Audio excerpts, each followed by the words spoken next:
اب اخلاق کا نام بھی لوگوں نے اپنی مرضی کا رکھ لیا ہے، کہتے ہیں میٹھا بولنا اخلاق ہے، تو میٹھا تو لوگ مطلب، نرم صرف بولنا اخلاق نہیں، نرم تو لوگ مطلب کے لیے بھی بولتے ہیں، خوشامد بھی کر دیتے ہیں ضرورت ہوتی ہے۔ نیرا میٹھا بولنا ہی اخلاق نہیں، سچ بولنا اخلاق ہے،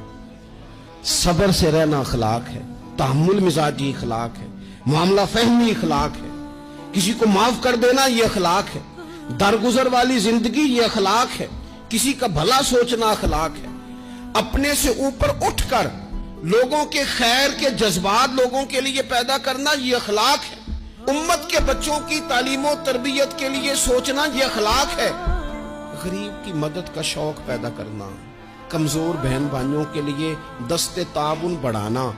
الجھے ہوئوں کے لیے سکون کا باعث بننا،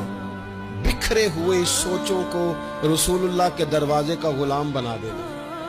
یہ اخلاق ہے۔